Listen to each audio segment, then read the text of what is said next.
আচ্ছা, সংসারটা কি আমার একার বলো?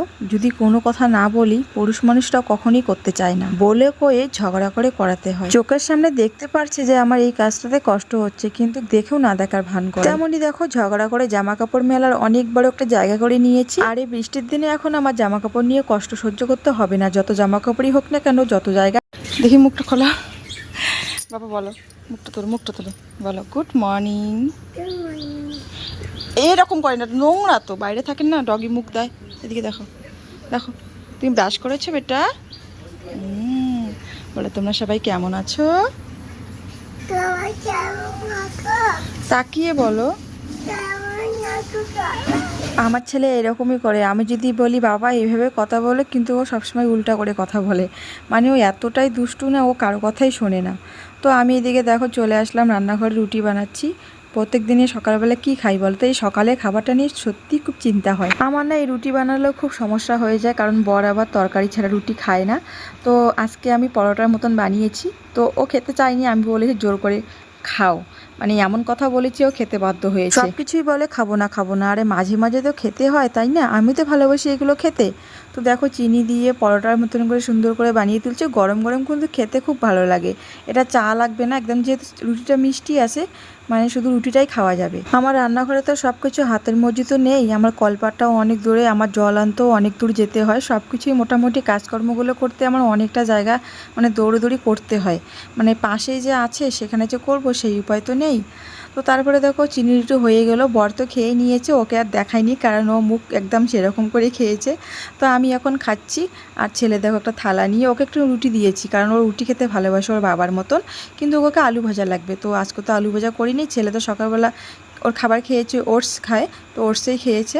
আর এখন একটা রুটি দিচ্ছি, শুকনো রুটি ও খেতে ভালোবাসে, কিন্তু আলু ভাজা হলে বেশি খায়। তো যেহেতু সকালবেলা খেয়েছে, পেটটা ভরা আছে। এখন নিয়ে বসেছে চাল কুমড়ো, এই চাল কুমড়ো আজকে রান্না হবে।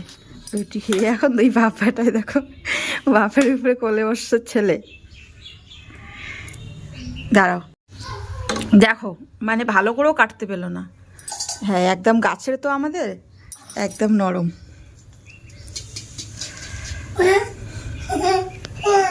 দিদি দুধটাই বাকি না করো। মা, আরে বাবা দেখো হাত কেটে যাবে তোমার। দেখো চাল কুমড়োটাও নিজে কেটে দিচ্ছে। ঠিক আছে, ভালোই আছে, তুমি কেটেই দাও, যেহেতু ও বসে আছে, তো আমি ঠিক আছে তুমি কেটে দাও। দেখো সুন্দর করে কেটে নিচ্ছে, ও ভালো পারে এগুলো কাজ করতে, এখন শিখে গেছে। করতে করতে করতে করতে না, আগেও তুমি করছিলে, বুঝতে পারলে? আমার এগুলো ভালো লাগে না। হ্যাঁ এটাই। আমি কিন্তু মানে অনেকে এত ভাববে যে জোর জবরদস্তি আমি এমনি বইলে কয়া করাই, আমি কখনোই এটা করি না। তুমি নিজে স্বীকার করো, ও নিজের থেকেই করে। হ্যাঁ যদি কোনো তাড়াহুড়ো লাগে তখন আমি বলি একটু করে দাও তো, কিন্তু ওর ইচ্ছার বিরুদ্ধে আমি কখনোই বলি না যে এইটা করো ওইটা করো। ও নিজের থেকে ভালোবাসা, নিজের থেকে আসবে, এসে আমাকে বলো যদি ফাঁকা থাকে দাও আমাকে, আমি কেটে দিচ্ছি। তারপর কি সুন্দর, ভালো লাগে। হ্যাঁ কি সুন্দর করে ছুলে নিলে। আর এই দাটা দেখো, যখন দোকান করেছিলাম ফাস্টফুডের তখন নিয়ে এসেছিলো, দাটা জং ধরে গিয়েছে, আজকে আবার পরিষ্কার করলো। দেখেই ভয় লাগে না দাটাকে।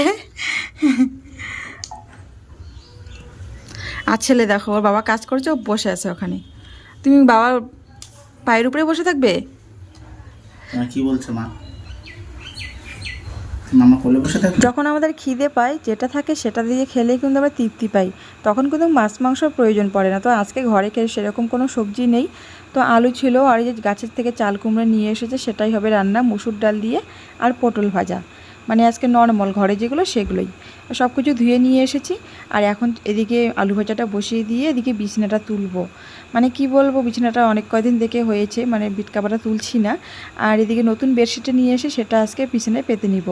মানে ভালো লাগে নতুন জিনিসপত্র যদি ঘরে করি না, ভালো লাগে। এমনিতে আমার যে ঘরের অবস্থা, চারপাশে দেখো একদম ওয়ালের মধ্যে আর্ট করে রেখেছে ছেলে আমার। তো কী করবো বলো তো, যতদিন ছেলে আমার ছোট থাকবে ততদিন আমার এগুলো সহ্য করতেই হবে, কারণ আমরা বাবা মা, আমরা ছাড়া কী সহ্য করবে বলো তো। আর ও আমার ঘরে করবে না তা কার ঘরে করবে? তো ওকেও তো স্বাধীনতা দেওয়া উচিত, তাই না? আমরা বাবা মায়ের কর্তব্য ঠিকই পালন করি, আমরা শাসন করি, বোঝাই, কিন্তু ও বোঝে না। আর ওর এখন হচ্ছে শৈশবকাল, ও যদি এরকম দুষ্টামি করে না তা কী করবে বলো তো? আমরা তো যখন ছিলাম ছোটোবেলায় তখন তো অনেক বন্ধু বান্ধব ছিল আমাদের, আমরা সব জায়গায় খেলতে পারতাম। আর এখনকার পরিস্থিতিতে একদম অন্যরকম।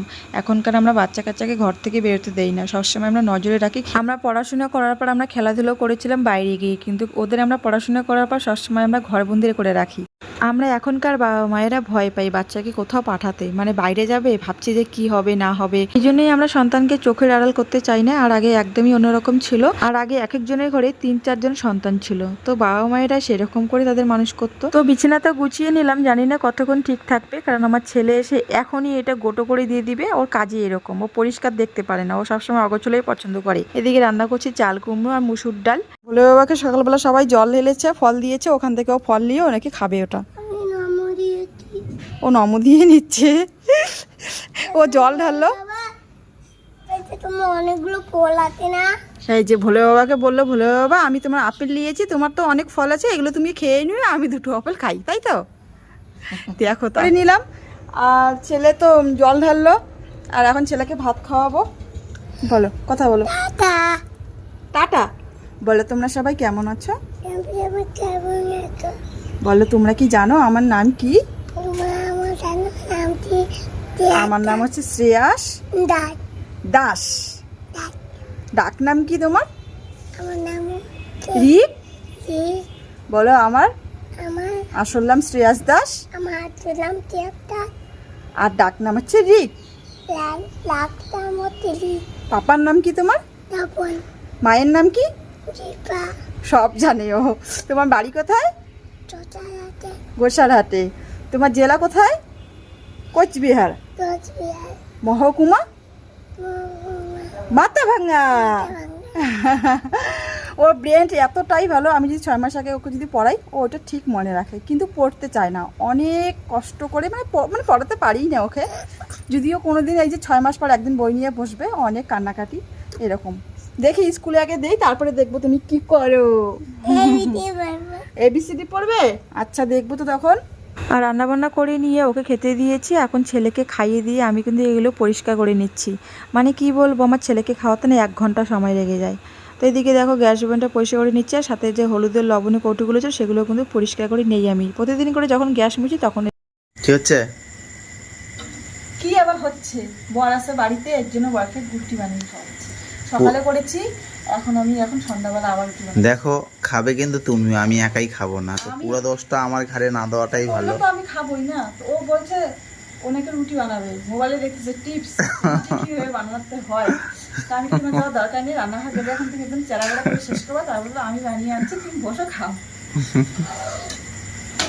আজকে সারাদিনে 2 বেলা রুটি বানাচ্ছি, সকালে রুটি বানিয়েছি, এখনও দেখো সন্ধ্যাবেলা রুটি বানাচ্ছি। বরের নাকি রুটি খেতে ইচ্ছে করছে, সকালে খেয়ে সেরকম তৃপ্তি হয়নি, এখন দেখো আরও করছে। পরের দিন সকালবেলা আবারও সংসারে কাজবাজ শুরু হয়ে গেল। তো কালকে তো রুটি খেয়ে বরার পরে রাত্রেবেলা একটুখানি ভাত খেয়েছে।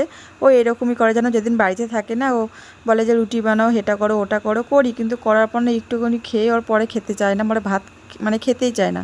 পরে রাত্রেবেলা আমি ঝগড়া করে ওকে ভাত খাওয়াই, আমি বলি ভাত খাও, না হলে তো গ্যাস হয়ে যাবে না, একটুখানি হলেও খাও। আর দেখো এখন তো বর্ষাকাল, এই যে মাটিগুলো না ভিতরে যে কেঁচুগুলো আছে, কেঁচুগুলো কিন্তু মাটি তোলে, আর এই মাটিগুলো না যেতেই চায় না, অনেক কষ্ট করে মাটিগুলো সাইড করে রেখে পরে দেখো নোংরাগুলো আমি ফেলে দিচ্ছি। আর এখন বাসনপত্র মাজতে আসলাম, এই যে রান্নাবান্না করার পর খাওয়া দাওয়া করার পর যতটুকু বাসনপত্র আমার বেরোয় না, রাত্রেবেলা যদি যে কোনো কাজ করি, রান্নাবান্না করার যদি ঝামেলা নেই, এত যে বাসন বেরোয় কি বলবো। এরকমই, যতই বাড়িতে লোক থাকবে, বিশেষ করে আমার গার্জিয়ান যদি বাড়িতে থাকে, আমার এরকম হয়। ও থাকলে আমার বাসনপত্র বেশি বেরোবে, ঘরদোর বেশি নোংরা হবে, বিছনা সবসময় অগোছলো থাকবে। আমরা দুজন মিলে কিন্তু সব কিছু পরিষ্কার করি। এরপরও বর যদি বাড়িতে থাকে আমার তো একটু সুবিধাই হয়, ও করে, কিন্তু এরপরও কেন জানি না বেশি ঘরদোর নোংরা হয়। আর আমি যদি মনে করি একা থেকে যতই আমার ছেলে থাকুক না কেন, আমি যখন নোংরা হয় তখন সাথে সাথে করে নেই, তবু ঠিক থাকে। ও থাকলে বেশি একটু নোংরা লাগে। মাঝখানে তো অনেকটা গ্যাপ নিয়েছি, রান্নাবান্না করে নিয়ে দেখো এখন ঘুগনি মুড়ি খাচ্ছি। মাঝখানে আমি মিনি ব্লগের ভিডিও শ্যুট করি, তাই আর ব্লগটা সঠিকভাবে করতে পারি না। দেখো ওর বাবা বেরিয়েছে, ও দৌড়ে আসলো, ওর বাবার গাড়িতে উঠবে। এইরকমই প্রত্যেকদিন যাওয়ার সময় বাবার গাড়িতে একটু উঠবে, না হলে ও শান্তি হবে না। টাটা।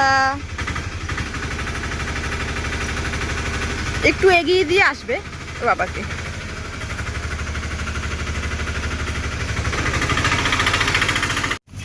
এই যে এইদিকে রাস্তা থেকে ওর বাবাকে দেখা যায়, এদিক থেকে ও টাটা দিবে।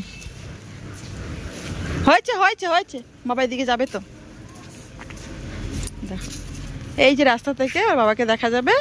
ও প্রত্যেকদিন এমনই করে, গাড়িতে একটু এগিয়ে দিয়ে এখানে দাঁড়িয়ে থাকবে। ওর বাবা না না বদ দিবে, নামবে তো এখানে। এই যে তোমার পাপা, টাটা দাও, টাটা দাও, টাটা। এই যে তোমার পাপা। কিছু রান্না বাকি ছিল, ও যাওয়ার পর রান্নাটুকু করে নিয়ে এখন রান্নাঘরটা পরিষ্কার করে নিচ্ছি। মানে কাজের তো কোনো শেষ থাকে না, সারাদিন সে করতেই থাকি। সারাদিন যতক্ষণ রাত্রি ঘুমাবো না কাজ করতেই থাকি। তো আজকের ব্লগটা বন্ধুরা এই পর্যন্ত, দেখাবে নতুন